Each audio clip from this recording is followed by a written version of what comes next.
Olá, meu nome é Marcelo e você está assistindo Histórias de Guerra. O tema de hoje é 11 de setembro de 2001. Lembre-se, na descrição deste vídeo irá constar vários sites e livros sobre o tema, onde foram retiradas a maioria das informações para este vídeo. Algumas imagens são apenas para ilustrar os fatos e podem não condizer com a realidade. Antes de tudo, temos que falar como e por qual motivo a Al-Qaeda surgiu. A princípio, o foco de atuação da Al-Qaeda era expulsar os invasores soviéticos durante a Guerra do Afeganistão. Durante esse período, os Estados Unidos realizavam ajuda financeira à organização para a compra de armas e realização de treinamentos. No entanto, com a Guerra do Golfo e a instalação de bases militares estadunidenses na Península Arábica, a sede dos principais santuários do Islã, Bin Laden iniciou uma campanha contra os Estados Unidos por motivos financeiros e religiosos. Vale ressaltar que mais por financeiros do que religiosos. A Guerra do Afeganistão e a Guerra do Golfo serão temas de outros vídeos do canal. Aguardem! Para falarmos dos ataques de 11 de setembro de 2001, temos que voltar alguns anos antes da data desses ataques para explicar melhor os acontecimentos. Em 1993 houve um ataque contra o World Trade Center, realizado em 26 de fevereiro, quando um carro-bomba detonou no estacionamento abaixo da torre norte do World Trade Center. 606 kg de nitrato de ureia e um dispositivo de gás de hidrogênio alterado foi preparado para derrubar a torre do norte sobre a torre do sul, derrubando as duas torres e matando dezenas de milhares de pessoas. Óbvio que o ataque não saiu como planejado, porém matou 6 pessoas e feriu mais de 1000. Se o carro tivesse mais próximo aos pilares centrais da torre, a explosão poderia ter derrubado a mesma. Todos os terroristas foram presos e julgados. A Al-Qaeda estava por trás desse atentado. Os ataques terroristas contra as embaixadas dos Estados Unidos no continente africano ocorreram no dia 7 de agosto de 1988 no Quênia e na Tanzânia. Esses ataques, cujos autores estavam ligados aos membros locais da Jihad Islâmica Egípcia e ao grupo terrorista Al-Qaeda, levaram Osama Bin Laden, líder da Al-Qaeda na época, a ser incluído na lista dos 10 fugitivos mais procurados do FBI. No ataque à embaixada no Quênia morreram pelo menos 203 pessoas, incluindo 12 americanos. O número de feridos foi de 4.000 a 5.000 pessoas. Na sequência da violenta explosão, foram completamente destruídos vários grandes edifícios no centro da cidade, causando um enorme caos. Em resposta aos ataques, foi realizada a Operação Infinite Reach, através de um ataque de mísseis de um cruzador da Marinha dos Estados Unidos aos campos de treinamento da Al-Qaeda no Afeganistão e a destruição de uma fábrica farmacêutica no Sudão. Havia suspeitas de que a fábrica Al-Shifa estava produzindo armas químicas e era controlada pelo Osama Bin Laden. Em 12 de outubro de 2000, o contra-torpedeiro Cole foi vítima de um atentado orquestrado pela Al-Qaeda no porto de Aden, no Iêmen. Cerca de 17 marinheiros morreram e outros 39 ficaram feridos. Em novembro de 2003, o contra-torpedeiro retornou à ativa. Há 18 anos atrás, o dia 11 de setembro de 2001 entrou para a história. Ataques terroristas atingiram a nação militarmente mais poderosa do planeta, os Estados Unidos da América. Era uma manhã de céu azul em Nova York, perfeita para milhares de voos que cruzariam os céus dos Estados Unidos. No entanto, 4 desses voos se tornariam protagonistas de um dos dias mais infernais da história recente, capaz de mudar as relações internacionais. O 11 de setembro não foi apenas um choque aos americanos, mas sim a todas as pessoas ao redor do globo. Marcou uma geração de jovens brasileiros que estavam assistindo seus desenhos na televisão aberta quando de repente foram surpreendidos pelas imagens fortes do ataque terrorista. Todas as pessoas sabem aonde estavam e o que faziam durante o 11 de setembro. No 11 de setembro de 2001, 2 aeronaves foram lançadas contra as torres do World Trade Center, em Nova York, e uma terceira contra o Pentágono, sede do Departamento de Defesa dos Estados Unidos da América, em Washington. Um quarto avião caiu em uma fazenda na Pensilvânia. Acompanhe cronologia. 7 horas e 59 minutos, o voo 11 da American Airlines, com 92 pessoas a bordo, decola do aeroporto internacional Logan, em Boston. 8 horas e 14 minutos, o voo 175 da United Airlines, com 65 pessoas a bordo, decola do Aeroporto Internacional Logan, em Boston. 8 horas e 21 minutos, o voo 77 da American Airlines, com 64 pessoas a bordo, decola do Aeroporto Internacional Dulles, em Washington. 8 horas e 41 minutos, o voo 93 da United Airlines, com 44 pessoas a bordo, decola do Aeroporto Nacional de Newark, em Nova Jersey.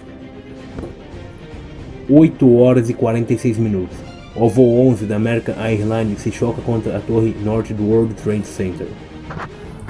9 horas e 2 minutos, o voo 175 da United Airlines se choca contra a torre sul do World Trade Center. 9 horas e 7 minutos, o presidente George W. Bush é avisado que os Estados Unidos encontram-se sob ataque. O presidente estava reunido com crianças de uma escola primária na Flórida. 9 horas e 21 minutos, todos os túneis e pontes da ilha de Manhattan são fechados. 9 horas e 26 minutos, a Força Aérea Americana proíbe a decolagem de todos os aviões civis. Neste mesmo horário, primeiro pronunciamento do presidente, choque contra o Pentágono e a queda das torres. 9 horas e 31 minutos, o presidente George W. Bush faz uma transmissão ao vivo na escola onde estava, informando a todos que se tratava de um ato terrorista. 9 horas, 37 minutos e 46 segundos, o voo 77 da American Airlines se choca contra o Pentágono. 9 horas e 48 minutos, o Congresso dos Estados Unidos da América, o Capitólio, a Casa Branca e a sede do FBI são evacuados em Washington. 9 horas, 59 minutos e 4 segundos, a Torre Sul entra em colapso. 10 horas, 3 minutos e 11 segundos. O voo 93 da United Airlines cai em um campo aberto em Shakesville, na Pensilvânia.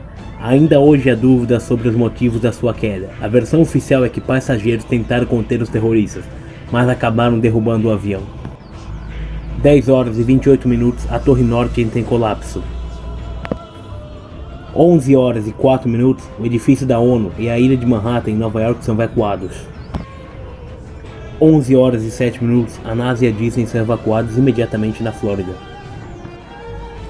11 horas e 14 minutos, a fronteira com o México é fechada. 11 horas e 16 minutos, todos os aeroportos são evacuados. 13 horas e 4 minutos, o presidente Bush declara alerta máximo em todo o mundo e se dirige à nação por meio dos meios de comunicação. 17 horas e 25 minutos, o edifício 7 do complexo do World Trade Center desaba. Imagine a situação das equipes de resgate. Após as primeiras unidades de emergência chegarem ao local, o problema já estava pronto. Além das forças de segurança pública da cidade de Nova York, também haviam policiais, médicos e bombeiros de cidades vizinhas, a Guarda Nacional, membros da Guarda Costeira e até mesmo agências federais de segurança, seja elas o FBI ou o Serviço Secreto, atuando lado a lado. Agora, pense que cada uma dessas instituições tinha um comandante na área, tinha uma frequência de comunicação via rádio diferente e estavam todos desesperados com o que estavam vendo. A maioria dos membros de equipes de emergência morreram durante o colapso das torres, devido à falha nas comunicações dado as circunstâncias do tamanho dos edifícios e da quantidade de agências operando ao mesmo tempo. Para se ter uma ideia, após subir cerca de 20 andares pelas escadas carregando quase 80 kg, dezenas de bombeiros congestionaram as 5 frequências de rádio que usavam para informar que sentiam dores no peito e falta de ar. O tenente William Walsh disse que ouviu um chamado do seu chefe pelo rádio e desceu as escadas calmamente, encontrando pelo caminho dezenas de outros bombeiros que ainda subiam. Ao sair do prédio, o tenente se assustou. Ele não sabia nem que a Torre Sul havia sido atacada por outro avião, muito menos que havia desabado. Essa era a real situação de muitos dos homens dentro das torres. Outro empecilho era que as mangueiras não conseguiam ter pressão para mandar a água para os andares superiores. Com a queda das Torres Gêmeas, quase 3.000 pessoas morreram. Entre os mortos, 343 eram bombeiros de Nova York, 23 eram policiais e 37 eram oficiais do porto de Nova York. Vale ressaltar que todo ano o número de policiais, bombeiros e paramédicos mortos aumentam, pois muitos morreram e morrem por decorrência de problemas respiratórios causados pelo pó vindo dos destroços da torre. Segundo algumas fontes, a Polícia Portuária de Nova York e a Divisão de Tráfego da Polícia de Nova York foram os primeiros a atender à ocorrência. Só para você ter uma ideia do tamanho do estrago, os bombeiros só conseguiram apagar todo o fogo causado pelas colisões no dia 19 de dezembro, 99 dias após o atentado. No Pentágono, em Washington, 184 pessoas morreram quando o prédio foi atingido. Na Pensilvânia, 40 pessoas morreram quando o avião em que estavam caiu em uma fazenda. E não foram apenas norte-americanos que morreram em decorrência dos atentados. Cidadãos de mais de 80 nacionalidades diferentes estavam no local e na hora do ocorrido. Entre os mortos, 372 eram estrangeiros, sendo que havia também brasileiros. Mais de 25 mil pessoas foram evacuadas de ambas as torres e ao seu redor. Consequências. O prejuízo econômico provocado pelos atentados foi de 123 bilhões só nas primeiras 4 semanas depois do fatídico 11 de setembro. Os danos causados nas Torres Gêmeas correspondem a 60 bilhões de dólares, incluindo os previstos nos prédios vizinhos e nas estruturas dos metrôs da região.